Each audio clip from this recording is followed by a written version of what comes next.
Hi, ladies and gentlemen, and welcome to the Gold Coast Waves. Today we have the absolute pleasure of interviewing Mr. Barry J. from UK's Solid Gold GEM.AM.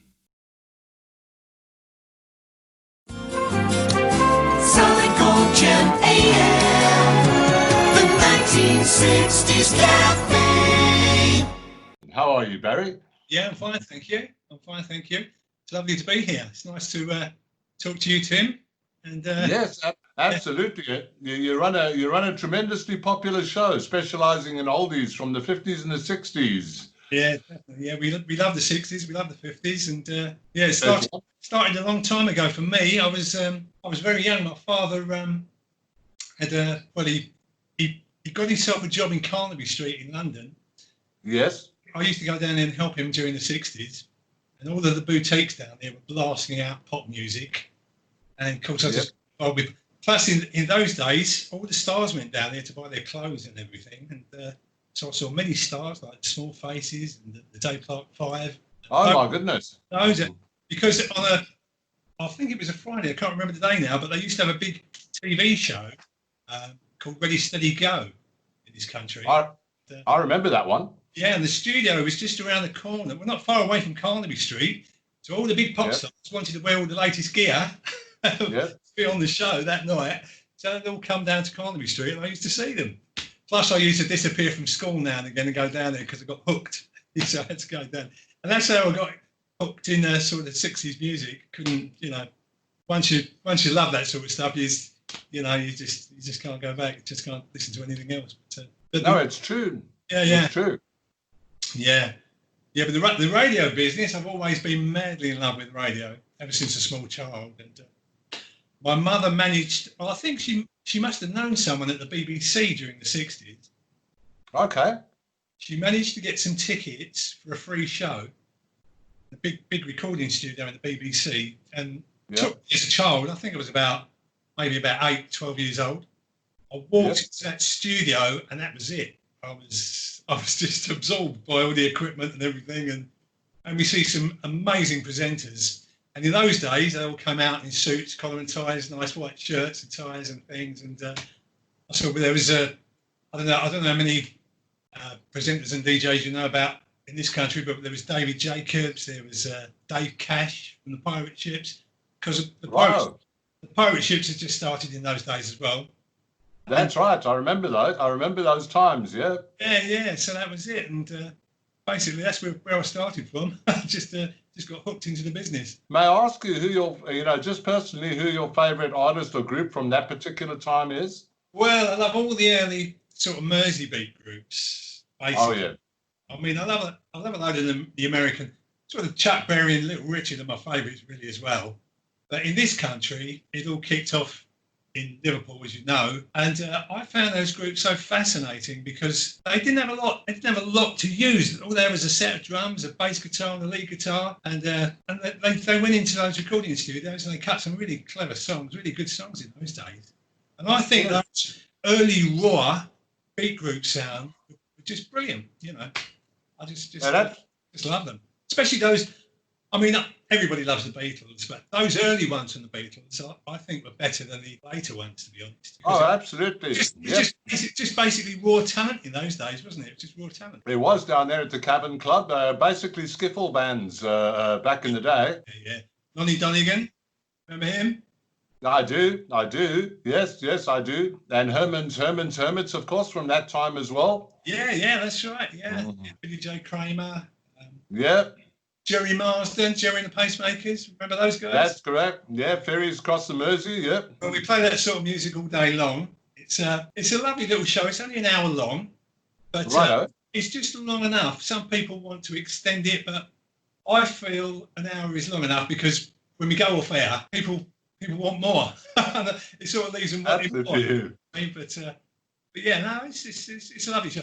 The thing is, I wasn't the first one to start it off. It was started off by the boss who runs our station. Yes. He invented the 1960s cafe, and I took it over for a couple of weeks due to personnel problems. Right. He had to cover for somebody else. So I stepped in, did the show, changed a few things around, and it took off really well. And people seem to love it now. And but the listeners make the cafe. If it wasn't for the listeners, I adore the listeners. I get so much good response from the listeners every day, and we talk to each other throughout the day. Sometimes I even get messages from the listeners about midnight, and the show goes off air at 1 o'clock in the afternoon. But I enjoy doing it, and I think they enjoy listening to it. I'm sure they do. It must be difficult to keep up with, actually, you know. But I mean, I guess you'll have all your regulars and everything that come on the show. And another thing I wanted to ask: do you play any instruments yourself? Well, I used to as a teenager. I took drumming lessons, so I can drum a little. I do miss I had my own kit at one time. I managed. Well, when I moved, I sort of got rid of that, but I miss playing the drums. I've got a small electronic kit which I'll knock out a tune on now and again. Right. Okay. I've got various guitars which I love to look at and I love to play around with, but can't play a note, to be honest. And a good friend of mine makes guitars, so he's made me some beautiful guitars. But unfortunately, I find it a struggle. I know you play the guitar, Tim. Yes, I certainly do. Yeah. And I'm the proud owner of a 54 Fender Strat, and amongst other ones. That's amazing, yeah. Yeah, no, absolutely. And of course, the other guy that actually plays a 54 Fender Strat is, you'll feature him a lot from Cliff Richard and the Shadows, Mr. Hank Marvin. Yeah, Hank Marvin, yeah. I do believe Cliff went to America in the early 60s because I think Buddy Holly was playing a Stratocaster in those days, but I think he ended up playing the Telecaster, didn't he, in the end? I'm not quite sure. Yeah, he did, yeah. But I think Cliff wanted to find out what this guitar was that Buddy Holly was playing. Yeah. That was a Stratocaster, and he bought one. He brought it to the UK and realised he couldn't get on with it and gave it to Hank Marvin, and that was the story. It's amazing. That is.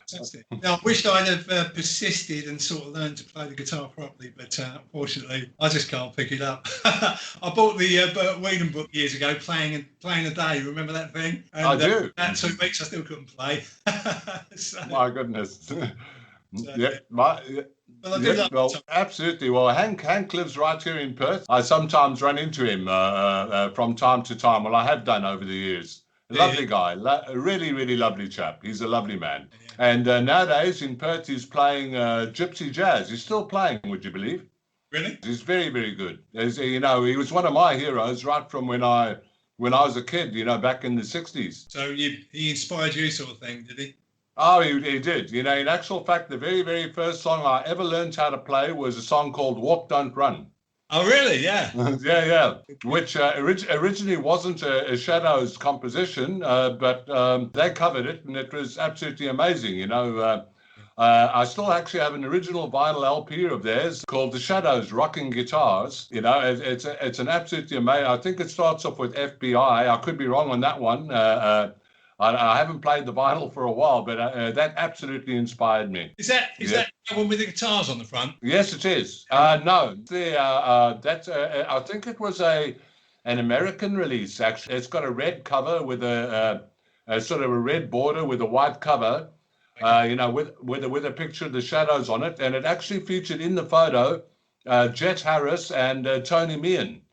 Who were later replaced, of course, by Bruce Welch and the other drummer as well. Yeah. Brian Bennett. Yeah, Brian Bennett. Yes, absolutely. Thank you.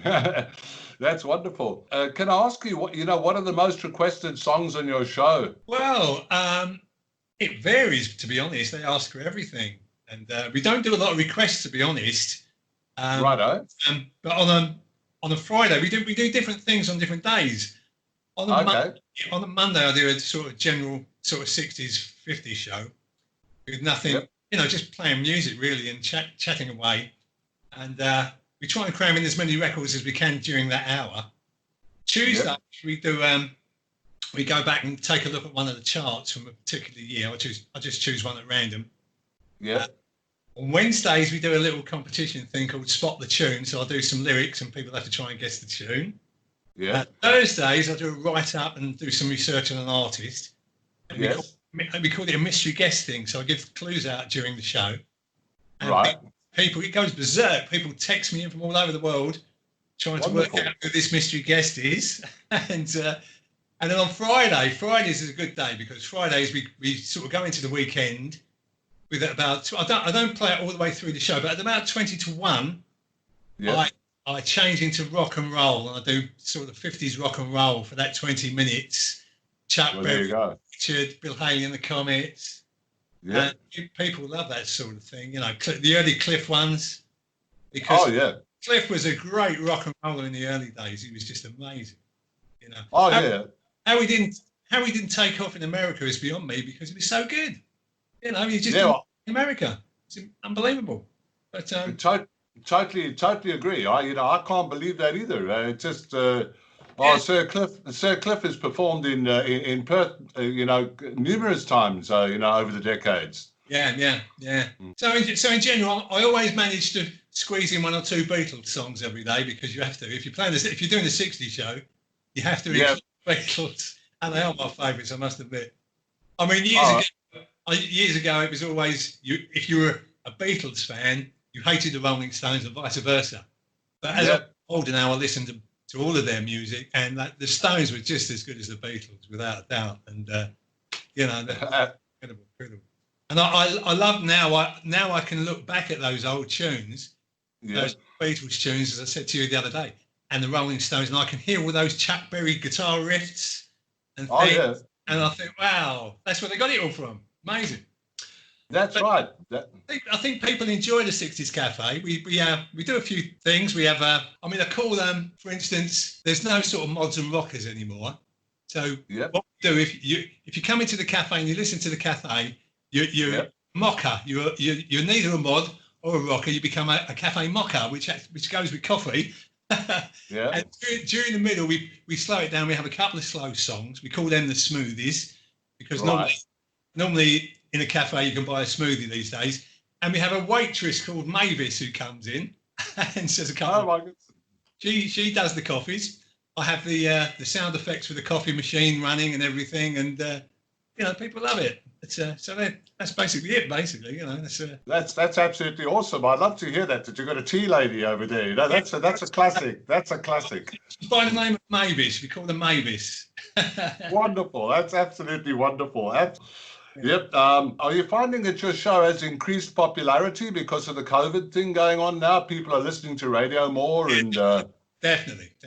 Yeah. Our strapline is radio like it used to be, and we try and keep it sounding like that. We've all of our jingles.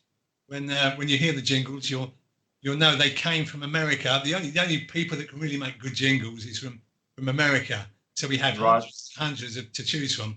Jingles that have been specially made by a company called GEM. GEM's in Alice. They're brilliant jingles. Yeah. So we try to keep it sound like the old pirate ships from the '60s. That's wonderful. Yeah. And people seem to love it. Well, I can remember tuning into some of those pirate ship stations on a shortwave radio, would you believe, from Johannesburg in South Africa. Yeah. But back where I originally came from about 35 years ago. Wow. Well, of course, the most famous one is Radio Caroline. Yes, yep, I've heard of that. Yeah. But, during the '60s, a guy, I think his name was Don Pearson from America, heard Radio Caroline, and thought to himself, I can do a much better job than this. So what he did, he had some American jingles made, and he bought the ship, and they called it the MV Galaxy, but the station was called Radio London, and he competed with Caroline. But when he started up, all these American jingles came on, and everybody went, wow, that was fantastic. Absolutely. I think they had the height of their career, they had 11 million listeners in every day, just amazing. But the answer to your question is yes, the listening base has gone up since the COVID thing, because people are listening on radio. Yeah. And the other thing I was going to say as well, in response to that as well, is that retro is really coming back, even among the younger folks, because they're going back to an era where that was real music. That was actually real music. Thank God you said that.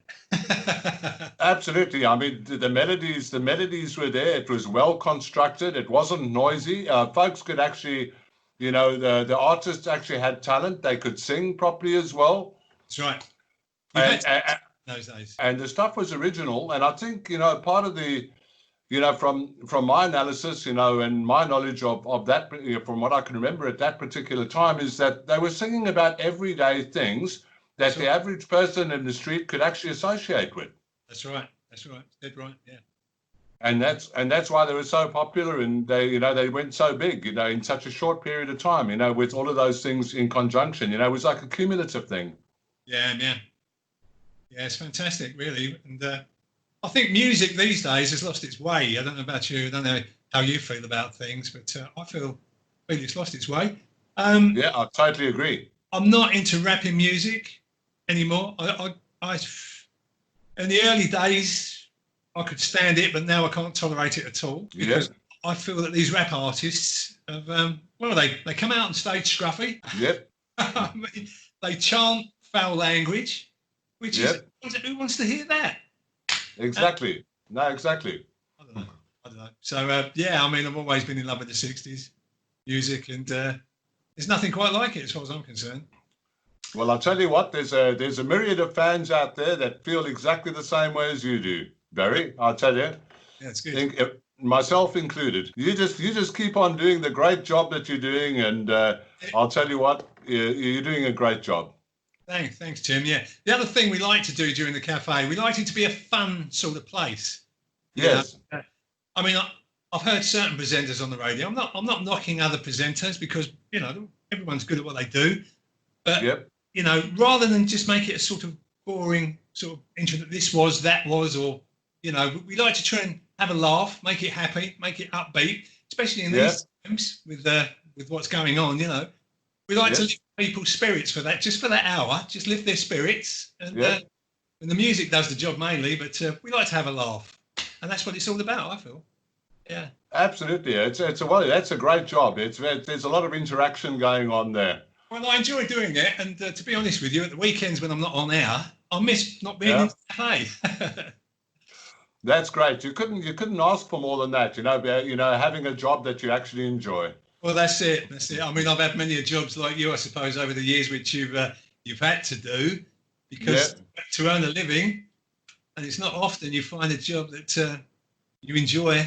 Well, we don't get a lot of money out of it. Well, we don't get any money out of it, to be honest. But we won't go there. But we just do it because we love the music, basically, and we love the listeners. That's the main thing. We love the listeners. That's wonderful. That's excellent. I'd just like to thank you very, very much for coming on to our show today, Barry. That was absolutely superb talking to you.